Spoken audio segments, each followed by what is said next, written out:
Right, it's your boy Chitsoro again. Today, Tumbopai Shoko.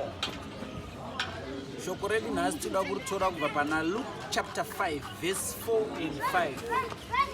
Mukamanya pomuno na pande nyaya vakomana ana Simon Peter nehama dzake vachita zvekukuku zvahove. Saka hondo yakaitika ndeyekuti vakomana vakapedza pungwe all night service vachikuku zvahove but hapana chakabatika. Dzamara koedza mwanakomana wemunhu ndobva asvika panzvimbo. Yesu Kristu ndobva zvanzi vakomana kandirai mambure enyu nechiapa. Vakomana vanga vatopeta zvirauro vakutoti no kwatabva ndokure saka hapasina chekumirira panapa. Tikanzi Ishe kwamuri tikande ukwauko tabva kudzara tabvongodza dziva rese hapana kana chiri kuwanika. Namba vakomana vari kungozama zvavo kukukuzva asi vari kukukuzva padenga hove dzakahwanda pasi. Mafishbone anowirirana neni kuti nguva yechando hove dzine tendensi yekunotambira pakadzikadzika kuteera kuita sei kudzirwa. Vakomana havana chavakange vaziva. Vakomana ndobva vazongoti sezvo zvataurwa nemukuru tiregai tichingozama. Vakomana ndobva vakandira mambure kwakadzikadzika. Varume hama kwai mambure akabuda achita kunge seachadambuka so nekuremerwa akazara nehove. Handini mazvona chikonzero yanga iri mhaka yei nekuda kuti vakomana vakanga vaendesa mambure avo pakadzikadzika. Ndoda kuti umbokwenya ari pedyo newe umudze kuti chakakosha ndechepakadzikadzika. Naika ndo pane nyaya yangu nhasi.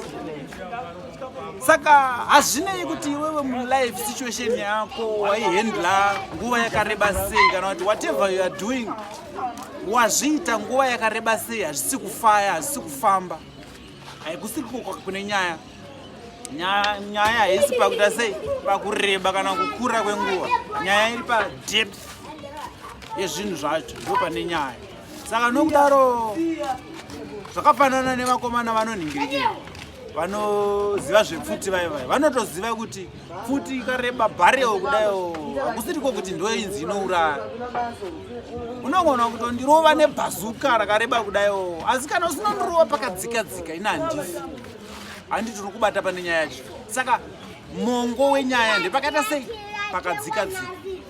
Zviriko kumakereke uku munhu anogona kutorova all night prayer achingokwarangura pamusoro pemunamato haasi kupinda pakadzikadzika pemongo. Munamato hausi kusvika. Vana baba nana mai mudzimba umu baba vari kuita mbiri yekuchemedza mai pumwe. Mai vachigwesha vachigomera vachidii mhere kuridza mhere but mai havasi kugutsikana. Inyaya yekuti baba havasi kusvika pakadzikadzika. Zvakafanana nevamwe vari ndisingaite sendinoshora vanhu vari kushaya mberi kumudzimba. Kune mumwe anogona kunzi ane rino danda vamwe vapedza mimveye musango vari kuzama kuda kuti mushina wavo uve wakakura wakareba wakakora une mazitsinga asi haiwa handiko kune nyaya iri padepth. With your piston iyoyo unogona kutoita shoot to kill kana ukaziva kubaya pakadzikadzika. Handiti muri kupabata. Saka zvakafanana newewe ndiwe muridzi wemusha iwewe ndiwe muridzi wemusha. Zvakadaro unongoragara makore ose nemukadzi wako asi mbereko ichiramba. Mukomana wekuchekerera huswa uya wobva wangonziona namai rimwe zuva baba raiti radzima mbamo yamundibatsire kuturika light.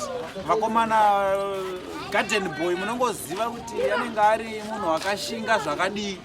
Obva aita sei obva wangowanikidzawo mukana awana mukana obva agowesa bhora kanguva kadiki kawana ikaka bhora robva ratoita sei robva ratogowa. Ko inyaya yei yakonzeresa? Inyaya yekuti garden boy nekanguva kadiki kawana ikako wagona kushandisa mukana ndobva wanorova pakaita sei pakadzikadzika. Saka hama vadikani nyaya iri panapa ndeyekuti zvekureba hazvisizvo zvine maturo, asi chakakosha inyaya yepakaita sei pakadzikadzika. Komborerwa ine shoko kwese kwamunoenda. Go with the peace. I remain your humble Chitsoro, the pastor wepa Facebook, wepa social media. Till we meet again, peace.